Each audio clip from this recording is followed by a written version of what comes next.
예수님의 빈곤한 사역. 어디서 당신이 그 생수를 얻겠사옵나이까? 요한복음 4장 11절. 우물이 깊습니다. 사마리아 여인이 안 것보다 훨씬 더 깊은 우물이었습니다. 인간 본성의 깊이. 당신 안에 있는 우물의 깊이를 생각해 보십시오. 당신이 예수님의 사역을 빈곤하게 했기 때문에 주께서 아무것도 하실 수 없는 것은 아닙니까? 당신의 마음 속에 깊이를 알 수 없는 고통의 우물이 있다고 상상해 보십시오. 예수님께서 오셔서 말씀하십니다. 너희는 마음에 근심하지 말라. 이때 당신은 이해할 수 없다는 표정을 지으며 말합니다. 그러나 주님, 이 우물은 깊습니다. 주님이라도 이 고통의 우물에서는 평강과 위로를 길어낼 수 없으실 것입니다. 맞습니다. 주님께서는 인간 본성의 우물에서 아무것도 길어내지 않으십니다.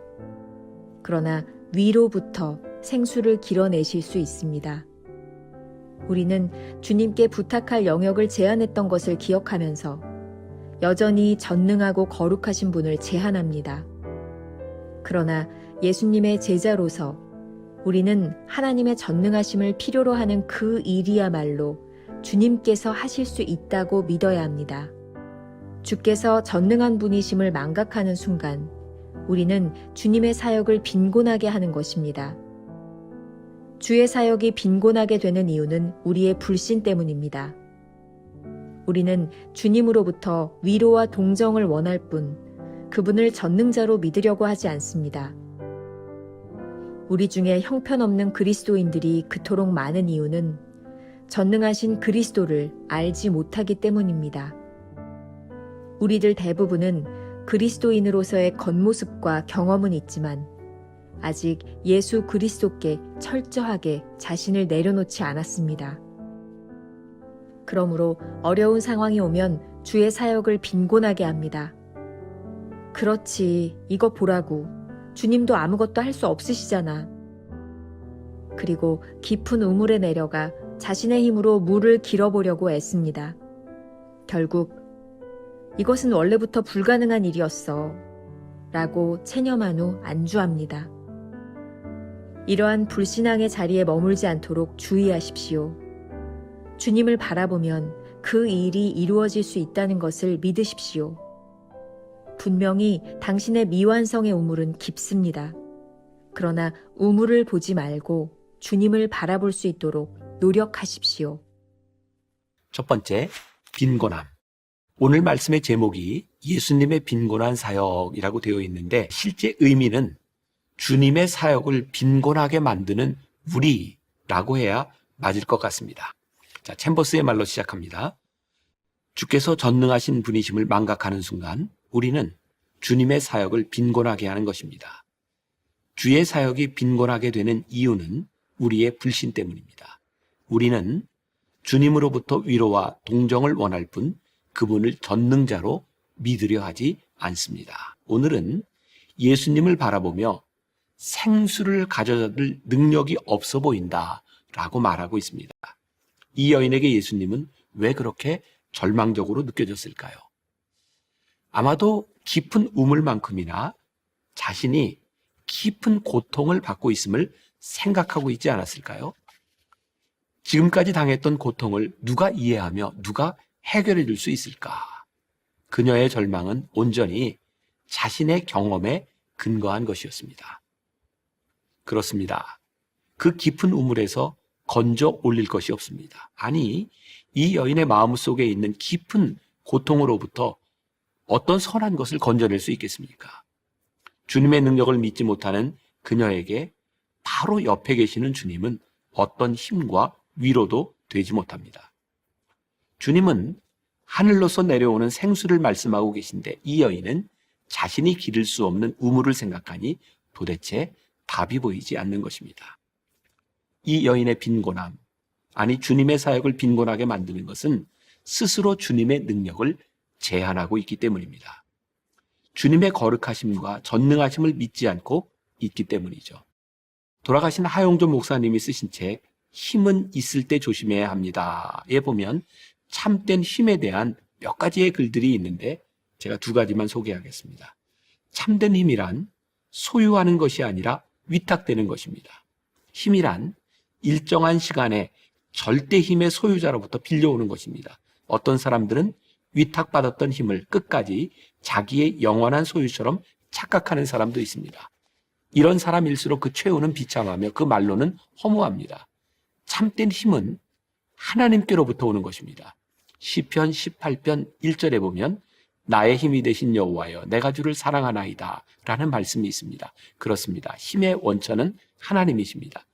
누구든지 하나님을 만나본 자마다 하나님의 힘을 느끼게 됩니다. 왜냐하면 하나님은 죽은 자의 하나님이 아니라 산 자의 하나님이며 살아계신 하나님이기 때문입니다.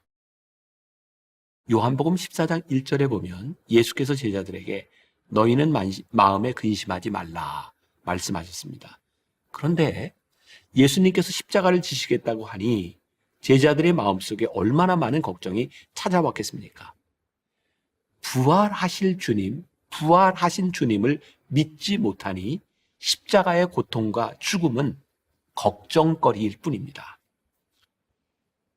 오늘 말씀의 포인트입니다. 부활의 능력이 없다면 십자가는 고통으로 끝났을 것입니다. 주님께서 죽음 권세를 이기지 않으셨다면 십자가는 패배의 상징이 되어버렸을 것입니다. 부활의 신앙이 없는 우리의 믿음은 예수님의 사역을 빈곤하게 만들 뿐입니다. 그분을 전능자로 믿지 못하는 신앙은 늘 빈곤해서 허덕일 것입니다. 두 번째, 그분을 빈곤함에 가두지 말라. 전능하신 주님을 알지 못하면 우리는 형편없는 그리스도인이 되고 맙니다. 어려운 형편에 처하게 되면 우리의 경험을 가지고 거봐, 주님도 아무것도 할 수 없잖아 라고 말할 뿐입니다. 이것이 주님을 빈곤하게 만드는 것입니다. 그리고는 우리의 힘으로 깊은 우물에서 물을 길어 올리려 하지만 그 일은 가능하지 않습니다. 결국 우리의 노력이 끝나는데 체념하게 되고 체념에 안주하게 되면 불신앙이 그 자리에 머물게 됩니다. 이때 우리가 빈곤함에서 벗어나는 길은 무엇일까요? 챔버스는 이렇게 말합니다. 주님을 바라보면서 그 일이 이루어질 수 있다는 것을 믿으십시오. 분명히 당신의 미완성의 우물은 깊습니다. 그러나 우물을 보지 말고 주님을 바라볼 수 있도록 노력하십시오. God in a box, 상자 안에 하나님이라는 말이 있습니다. 인간이 하나님의 능력이나 범위를 임의로 제한할 때 사용하는 표현입니다. God in a box. 내 사고와 인식의 범위 안에 하나님을 가두는 것이 마치 내가 들 수 있을 법한 박스에 하나님을 넣고 다니는 것과 같습니다. 혹시 보아뱀 들어보셨나요? 야생에서 자라는 보아뱀은 평균 13피트 정도, 그러니까 한 3.9m까지 자란다고 하죠. 기록된 가장 큰 뱀은 18피트, 5.4m까지 자랐다고 합니다. 그런데 북아메리카에서는 이 보아뱀을 사람들이 애완용으로 기르고 있는데 감금된 경우 평균 6에서 8피트, 그러니까 자연에서 자라는 것보다 한 반 정도 사이즈밖에는 자라지 못한다고 합니다. 이 감금된 보아뱀은 그들의 보금자리에서 풍성한 먹이를 먹으며 공급받을 텐데도 그렇게밖에 자라지 못하는 거죠. 야생에 있을 때 보아뱀은 그들이 성장하는데 제한이 없습니다. 집안에서 키우는 애완동물일 경우 딱 그 성장의 크기는 아쿠아리움 사이즈에 불과하고 거기에서 멈춘다고 하죠. 이 보아뱀 같이 우리는 하나님을 제한된 우리의 경험 속에 가두고 있는 것은 아닌지를 생각해 봐야 합니다. 예를 들어서 우리들이 한 주일에 1시간 예배를 드리고 하나님을 만나는 것, 한 20분 정도 아침에 경건 시간을 통해 경험하는 하나님, 그런 사이즈로 하나님을 제한하고 있는 것은 아닌지, 하나님의 능력을 제한하지 말라는 것입니다. 하나님을 우리 사고의 틀에 가두는 것은 무서운 불신앙입니다. 하나님은 우리의 생각보다 훨씬 크신 분이십니다. 오늘 하루 우리가 품고 가야 될 묵상 질문입니다. 우리의 마음속의 하나님은 어떤 하나님이신가요? 마음을 활짝 열고 위대하신 하나님을 생각하며 바라보십시오. 짧은 기도로 묵상을 마무리합니다. 오 하나님, 저희로 하여금 하나님의 크심을 깨닫게 하소서. 저희가 구하는 것이면 무엇이든지 들어주시는 저희와 비슷한 작은 하나님으로 아버지를 오해하지 않게 하소서. 아버지께서 저희 기도를 다 들어주시는 것은 좋은 일입니다. 그러나 아버지의 뜻에 따라 인도되는 것이 더 좋은 일입니다. 저희로 하여금 아버지께 아무것도 요청하는 것이 없게 하소서. 저희 스스로가 선악을 결정하게 내버려 두지 마소서.